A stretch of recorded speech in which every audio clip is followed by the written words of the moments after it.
21 anos de idade eu me caso com um rapaz que era um pequeno empresário da cidade, que tem uma história muito linda também. E os meus pais foram no meu casamento para não ficar feio para a sociedade, porque até então eles também não conversavam comigo ainda, pelo fato de eu ter me apaixonado em Jesus. Meu casamento, então, meus pais foram. 1 ano de casada, eu fico grávida e tive um aborto de 3 meses. Passa um tempo, fico grávida de novo, outro aborto eu tive. Descobriu que eu tinha falta de progesterona e que não conseguia engravidar, nem segurar gestação alguma sem remédio para engravidar.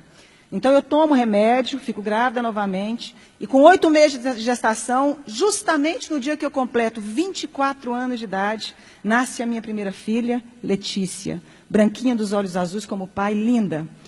A minha mãe ainda era muito longe de mim, os meus pais não se aproximavam de mim pelo fato de eu estar apaixonada em Deus. E eu me lembro que a minha mãe, então, foi ao hospital porque era a primeira neta que havia chegado na casa. E neto quebranta muito o coração dos nossos avós, dos pais, né? Mamãe foi no hospital e eu me lembro que eu pensei assim, que coisa boa, que bom que a minha mãe veio aqui agora me ver a netinha, né? E eu lembro que quando a minha mãe chegou, passados uns 10 minutos, pediram a minha menina, a enfermeira me pediu a neném para dar banho na neném e me devolver para me ter alta. A minha mãe, então, sai do quarto, chama a minha mãe, entrega a neném, passa um pouquinho, a minha mãe sai do quarto, chamaram também meu marido, e eu fiquei sozinha. E eu ainda falei assim para Deus, que bom que nada teve que acontecer, porque a minha mãe agora voltou a falar comigo. E ela simplesmente se negava a falar comigo. E eu me lembro que naquele momento, então, entra no meu quarto a chefe da pediatria do Hospital da Mulher em Goiânia. Aquela chefe da pediatria começou a acalentar as minhas mãos como ia me dar alguma notícia. Ela disse, mãezinha, acabou de acontecer uma fatalidade. A sua filha acabou de cair do braço da enfermeira e veio a óbito. Minha primeira filha caiu do braço da enfermeira e veio a óbito. É muito fácil você levar um bebê para casa, mas você levar um caixão é muito difícil, minha querida.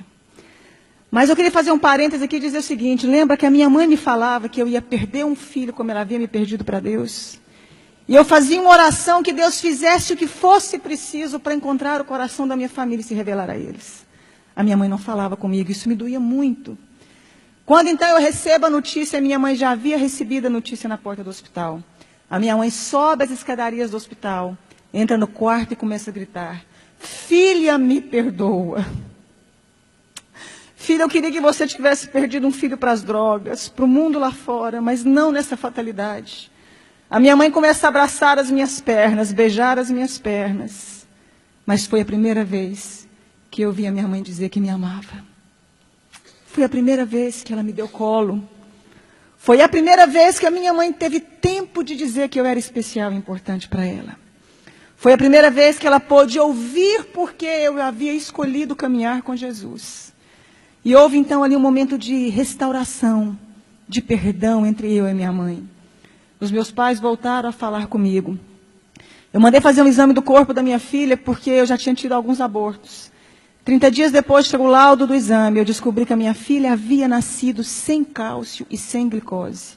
A Letícia jamais iria andar e teria convulsões simultâneas. E a minha médica fala para mim, adota um filho porque você não pode mais ser mãe. Mesmo com os remédios, sua filha veio com problema. E eu disse que eu acreditava num Deus capaz de mudar a nossa vida, a nossa história, a nossa sorte. 1 ano depois eu dei à luz a uma criança linda, perfeita e sadia chamada Angélica. Faz 11 anos mês que vem. 3 anos depois dei à luz a Annelise, tem 8 anos hoje. Mais 3 anos dei à luz ao Cirino Júnior. Todos perfeitos e sadios. Se eu acabasse aqui a minha história,